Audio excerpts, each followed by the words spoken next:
สวัสดีครับพ่อแม่พี่น้องสวัสดีFCทุกท่านเนาะค่ะกลับมาพบมาพอกับเจตาพารวยคือเก่าค่ะในทางช่อง YouTube เนาะวันนี้เจตาก็จะว่างแนวทางของลาวพัฒนาค่ะจะเป็นของวันที่28เป็นของวันศุกร์เนาะค่ะประวัติของตาบรรทัดค่ะของตาบรรทัดค่ะ ประวัติของเพิ่นวันที่26ที่ผ่านมาเนาะพี่น้อง54155ล่างค่ะของตาบรรทัดวิ่งรูดเข้าไปถึง2ตัวค่ะเข้าไป1กับ4เป็นบนเนาะวิ่งรูด2ตัวมาตัวหนึ่งจับมือกันมาวิ่งรูดของตาบรรทัดเนาะค่ะ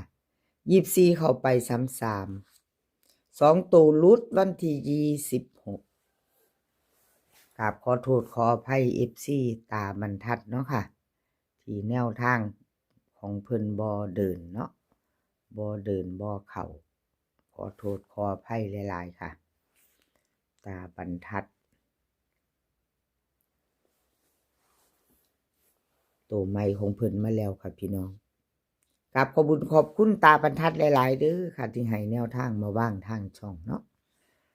FC ตาบรรทัด2ตัวบ่เดิน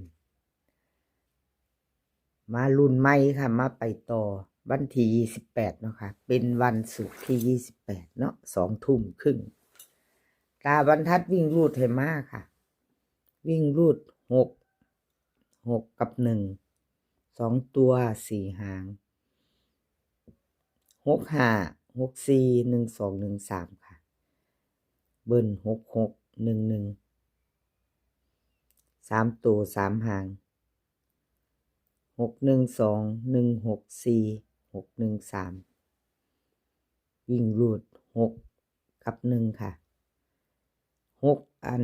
เด่น6รอง1เด่น6รอง1วิ่งรูดเพิ่น2ตัวเน้น2หางค่ะ6512 3ตัวเน้นหางเดียวค่ะ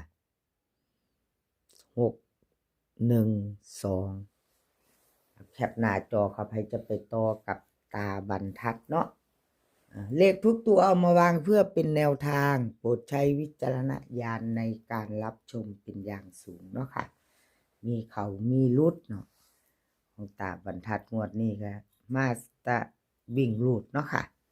มาตะวิ่งรูดเฮามาพิจารณาใหม่ไปต่อวันที่28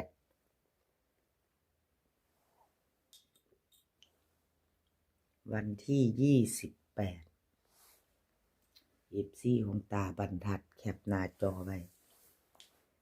แคปหน้าจอแล้วไปต่อค่ะเป็นของผู้ใดเป็นของใครไปต่อ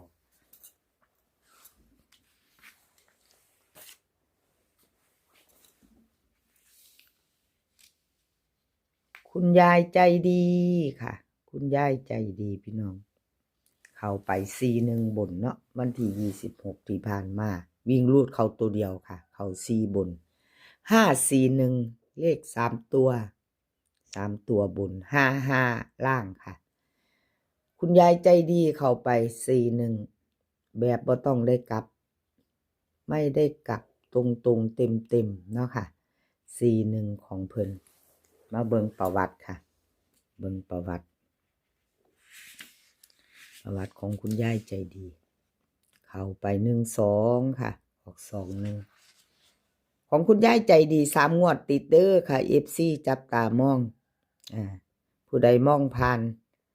คุณยายใจดี3งวดติดค่ะ3งวดติดคันมี FC ตาม FC ใดก็ดีใจนำเนาะค่ะกับคุณยายใจดีคันมีไผใดไผมานคันยังบ่ทันใดก็ไปตามต่อค่ะแคปหน้าจอของคุณยายใจดีไว้พิจารณาเนาะเอาที่เฮาชอบล่ะค่ะเบิ่งประวัติเพิ่น3งวดแล้วเนาะเจตาให้เบิ่งว่าแนวทางเพิ่นเดินบ่เดินเนาะค่ะเขาขยันเขาบ่มาบ่เนาะ FC ถ้าชอบก็จัดคัดก็ผ่านแคปหน้าจอไว้ไปพิจารณาวันที่28เนาะค่ะเป็นวันศุกร์ เอามาไปต่อมาเบิ่งวันที่28ของคุณยายใจดีค่ะ3 งวดติดค่ะพี่น้องคุณยายใจดีวิ่งรูดค่ะ9 กับ 1 9 กับ 1 2 ตัว4 หางค่ะ95 94 13 12เบิ้ล99 11 3 ตัวค่ะ3 ตัว3 หาง912 195 194วิ่งรูดค่ะวิ่งรูด9 กับ 1เด่นทอกันเพิ่นวงกลมให้เด่นเท่ากันค่ะบ่มีรองเน้นค่ะ95 กับ 12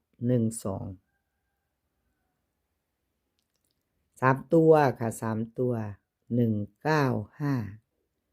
เบิ้ลค่ะพี่น้องเจตาว่าอยู่เนาะเจตาว่าเบิ้ลมาดีมาอีก